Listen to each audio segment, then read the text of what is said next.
Serious, doctors of Reddit, what is the rarest condition you have diagnosed and how did you come to that conclusion?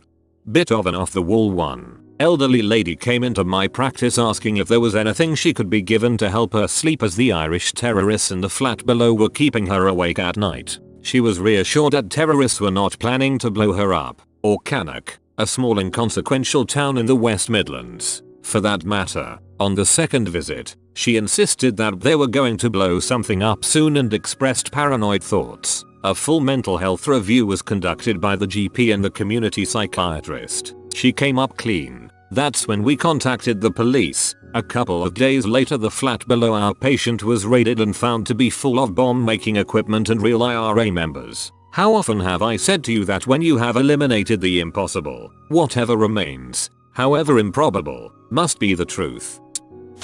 Wolman disease, a genetic disease that affects about 1/200,000 kids, terrible outcome. It leads to calcification of the adrenal glands, which is how I picked it up on a chest x-ray on call. I'm a radiologist. The kid had failure to thrive and a big spleen, so I brought it up. He got further testing which confirmed the diagnosis. Bottom line, don't forget to look at the adrenals or ribs on PEDS rays. Don't miss that neuroblastoma or child abuse case, or Wolman disease. I'll make sure I always remember that. I'm a carpenter, so it probably won't help much, but I won't forget. Ooh, I've got a few good ones, but I'll share one in particular. I can't remember all the details though, so bear with me. I'm at a big tertiary hospital and had an elderly veteran brought to us one day after being found unconscious in a park. He had alcohol in his system and a quick look at his records showed that this was an ongoing problem with him. He was a sweet old man who was very grateful for our help, up until day 3 of his hospitalization. He developed pneumonia-like symptoms and became somnolent for a few days. Then, out of nowhere, he became very inappropriate. He begins grabbing the nurses and propositioning them sexually, masturbating, or at least attempting to, and constantly licking his lips in a sexual manner when anyone even looked at him. He went from a sweet old man to a sexual deviant almost overnight. We even had to wrap his hands up in bandages to stop him from touching himself and others. Oddly though, he hit on anyone and everyone, women and men, except for me. I guess I wasn't his type. LOL. We ended up diagnosing him with Kluver-Bucy syndrome, caused by HSV encephalitis, herpes. Symptoms include hypersexuality and hyperorality. It's pretty rare and I haven't seen it since, but as you might imagine, it left a lasting impression on me. He improved with treatment though, and was incredibly embarrassed after finding out what he had done.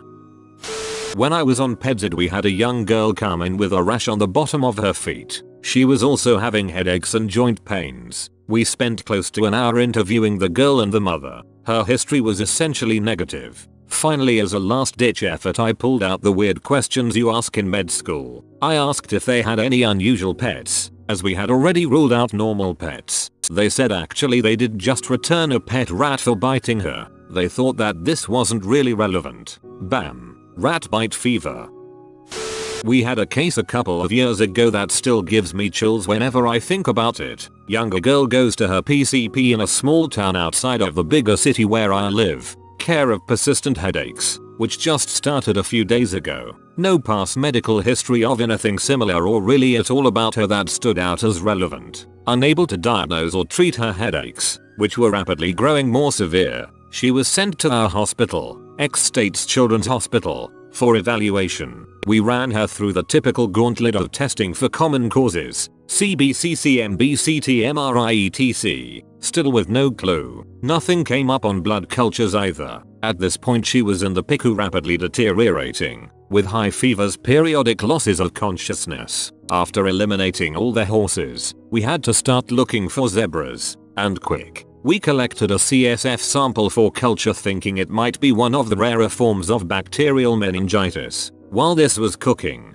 cultures usually take at least a few days. We tried again to get any other possible info from her parents. For the first time, they mentioned that they had visited a local water park a week or 2 before the girl's symptoms started, and this was in the middle of summer. For any PEDS doc, or especially a doc in the room, those words made their hearts sink. Sure enough, the cultures came back, positive for Naegleria fowleri, the pathogen responsible for primary amoebic meningoencephalitis, PAM, which up until that point, I don't think there was a documented case of a patient being diagnosed with PAM who survived. It's the incurable brain-eating amoeba that lives in warm stagnant water and can enter through the cribriform plate at the top of the nose if the patient gets water up there, which happens all the time at water parks. Anyways, long story short, we basically cook up a very non-FDA approved drug cocktail as a sort of Hail Mary attempt at fighting this infection, as nothing else in any other case had ever worked. In addition to this, we basically stick her in a Mr. Freeze chamber, lowering her body temp to below what 10 fowleri can usually survive. Unfortunately, most people can't survive it either, but for some reason, though in an induced coma the whole time, she steadily improved. When we took her out of the deep freeze and allowed her to wake up, it was incredible. She was alive with no apparent neurocognitive deficits, and the new cultures showed no growth of N. fowleri. It's not too hard to figure out where this occurred, as it may still be the only successfully treated case in the US. Late to the game, but I think of this situation often. Not rare, but an interesting presentation. I am internal medicine. Mid-40s female patient of mine has an appointment to discuss vaginal bleeding after intercourse. She has had a hysterectomy and so had no periods. She was, of course, concerned about some sort of a cancerous process, especially since there was no pain or discomfort when she noticed the bleeding. Full workup, she's perfectly healthy. We have a mystery. Once she is cleared, I ask about her husband. I tell her to have him masturbate and report back to me. Lo and behold, he had blood in his ejaculate. Now, I've seen Reddit posts about hemispermia, blood in the ejaculate, so don't freak out if you've had it before. It's actually not that unusual, but in rare cases, it can be a sign of underlying prostate cancer. In this case, we did eventually diagnose prostate cancer in this upper 40s male. He had his surgery and is doing well today. My father was in medicine and he used to talk about the elation when he would diagnose something that other doctors missed. That feeling was short-lived, replaced by that feeling of oh crap when you realize your patient has a life-threatening illness. It's an odd profession we're in. Holy crap, that's like Sherlock-level detective work there. I can't imagine what her reaction was when you told her to have the husband masturbate though. Baby born without a nose and with non-functioning eyes. Diagnosed with Bosma syndrome. Kinda crazy. Saw the baby a few months later and it was doing fine. Children with Bosma syndrome grow up without any cognitive disabilities. It's very interesting. I am an anesthesiologist now, but was a doctor in charge of a small rural hospital in India about 20 years ago. Here are a couple of interesting ones from those days. An elderly lady was brought to the hospital by an irate husband who felt she was faking an illness. She would lie in a room all day with doors and windows shut and complained of a headache. She refused to do housework or look after the kids. Other doctors who had seen her before me had treated her for pain with no improvement. I examined the patient, who complained of severe headache and just wanted to lie down and refused to open her eyes. I admitted her to the hospital and performed CSF tap, a needle into the lumbar spine to get a sample of fluid surrounding the spinal cord. As expected, it was tinged yellow. Cerebrospinal fluid should be clear. These days we have CT scans to diagnose subarachnoid hemorrhage, bleeding around the brain, but it was a difficult diagnosis once upon a time. On another occasion, I was visiting a friend's house when I was introduced to his dad who had no medical issues. He was a hard-working farmer, but looked a bit too thin. Something told me there was something not quite right and so I asked him if I could examine him. I promptly discovered hard lymph nodes in several areas. Further investigations revealed he had disseminated cancer. He died less than a year later. Morning report was a good one today. We had a 59-year-old male come in with lower leg swelling. Within 3 days he becomes confused, febrile and stiff. We put him in the ICU thinking meningitis and got some CSF cultures and started antibiotics. 2 days later the cultures were still negative and he wasn't improving. His wife then says this whole event seems similar to his husband's, the patient's, mom. She had Creutzfeldt-Jakob disease and passed from it. It's a 1 in a million literally diagnosis and our tests are still coming back for it. Really rare case most doctors will never see. My uncle died of CJD. Absolutely horrific. My mother cared for him closely and can no longer give blood. When I was an intern, we had a 22-year-old man with persistent abdominal pain. All studies negative. His symptoms were unexplained. His mother was constantly at his bedside and his medical history, which was extensive, according to his mom, included multiple hospital stays with no definitive diagnosis. I noticed that he would frequently take ill after meals, which his mother brought from outside the hospital. It eventually became clear that he was a victim of Munchausen by proxy. His mother was making him ill. I'd had a patient with Munchausen's when I was in medical school. She was injecting her own feces into her IV, so I was particularly tuned in. Both cases were very sad. I've diagnosed anti-NMDA receptor encephalitis in a patient that was thought to be withdrawing from an unknown drug. Then not 2 months later I had another patient with the same disease. I was talking to a neurologist recently and he thought it was a condition that is far more common than we thought it was, but still a pretty good catch for an internist. I've caught a few conditions that were rare, but it's nice to talk about one that's treatable.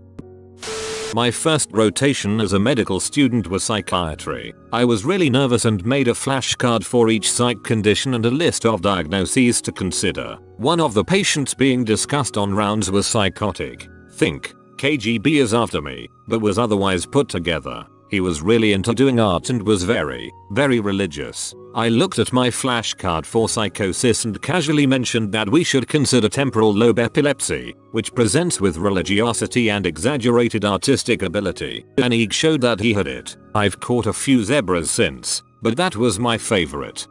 6-month baby not getting bigger and dropping off the growth charts. Baby won't move and cry all day long. I couldn't figure it out. I was making preparations to transfer baby to the university hospital for admission. One of the clinic nurses commented that the baby's cry sounded like a cat. Ding! A bell went off in my head. Cri-du-chat syndrome or cat's cry syndrome. Very rare. I looked it up on Updoot and the baby had high probability of having it. I referred her to genetics and they confirmed it. The attending called me and marveled at my clinical skills. I chuckled and told him the nurse diagnosed it. Good news. Baby had a small deletion of the 5p chromosome and managed to stay somewhat healthy and functional. My cousin has cri-du-chat. He's 27, and it's amazing he's survived this long. He's got a laundry list of severe physical and developmental disabilities and complications, but he's one of the most gentle and happy people you'll ever meet. We had a good case a few years ago. An otherwise healthy 40-year-old migrant worker from Central America started coughing up blood intermittently. Everything suggested tuberculosis. History from area with lots of TB. Chest x-ray looked like tuberculosis. Illness script looked like tuberculosis. But his tests for it, sputum and gold, were all negative. I decided to test his urine on a whim to rule out pulmonary renal pathologies. Ding, ding, ding. Blood, lots of blood. The patient never noticed it, and his kidney function was superb, so this was a tricky diagnosis. Turns out he had granulomatosis with polyangiitis, Wegner's. Kinda a sad story, because TB is largely curable, but with Wegner's he'll be on chemo for a long time with this disease. I'm glad we caught it before irrevocable damage to his organs, though.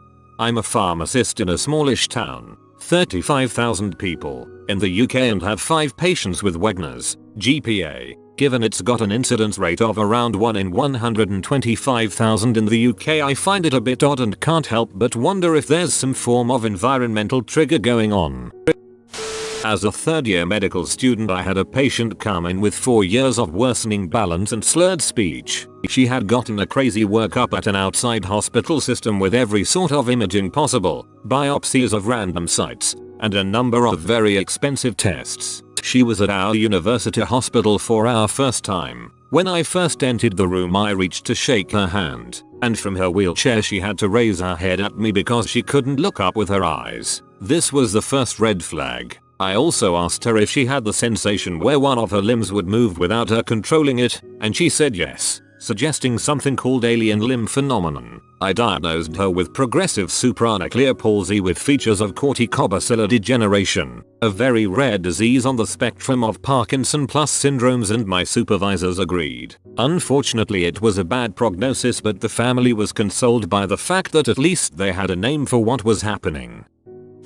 A couple stick out in my mind. The first one was not rare in the traditional sense, more like a misdiagnosis. A woman came in with severe opiate withdrawal and some shortness of breath. Because she was so insistent about how miserable she was, everyone sort of wrote her off to drug seeking. The morning I rounded on her, I decided to do a thorough physical exam. Lo and behold, she has a hard non-mobile clavicular lymph node. It was so big that it was impossible to miss if you just did the exam. Immediately we got a chest x-ray and then a CT. There was a perihilar mass. After a biopsy we learned it was small cell carcinoma, lung cancer. The second was during a delivery. A baby had intrauterine growth restriction, IUGR, and was born premature. Whenever there is IUGR, there is a concern for congenital anomalies. Sure enough, as soon as the baby was born I could tell there was a genetic defect. It was Treacher-Collins syndrome. Although it is pretty rare, it is very easy to diagnose because the facial dysmorphia is quite distinct.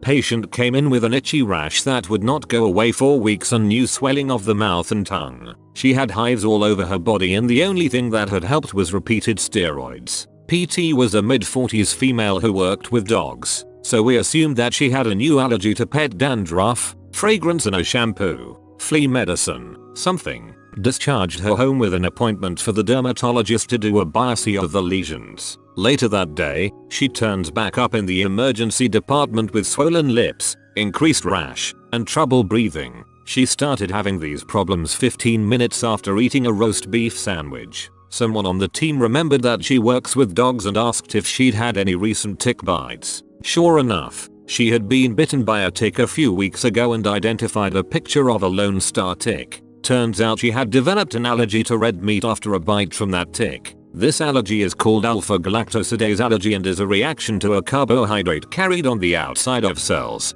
Think like the carbohydrates on red blood cells for Abo blood type, by all other mammals except humans and monkeys. The tick had bitten one of these and kept some of the protein in its digestive system, and then after biting her, her body developed antibodies to the carbohydrate, causing her to have a new allergy to meat.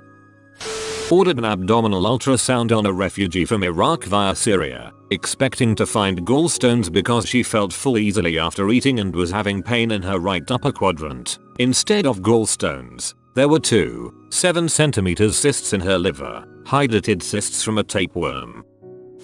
As a 4th year during my rotations, I noticed my patient had a vertical subluxation of her crystalline lens during a dilated eye examination. The part of eye that develops a cataract later on in life was shifted significantly up. She had severe myopia and astigmatism, minus 14.00 to 5.00 x 180 OU, and her 6 feet 1 inches body along with disfigured teeth led me to believe she had Marfan syndrome. She had never heard of it, never seen a cardiologist, etc. A few lab tests confirmed she can live a normal life, just needs some meds and education. Edie referred a guy to me who had a platelet count of 2. The guy looked bloody sick, abdo pain, petechial rash, feverish, diaphoretic, a bit confused and drowsy too. Talked to my boss who said to give him prednisolone and he'd see him tomorrow, but I was convinced this guy had a really rare condition called TTP, thrombotic thrombocytopenic purpura, and so I called the major hospital in my area and sent him to their IQ for a procedure called plasma exchange. I ordered a test called ADAMTS13 to prove the condition. Still have a paper copy of the result. He had none of this chemical, because it's the best diagnosis I've ever made, helped save his life. I don't know how many platelets a person should normally have, but 2 sounds like the kind of result where you call the people who did the test to make sure they didn't make a typo. You've been visited by the good sleep doggo. Like within the next 4 seconds and you will be blessed with cozy and restful sleeps. If you are new to the channel, you can subscribe. I publish new videos every day. Until then, check another video, or don't. Either way, have a great day you magnificent people.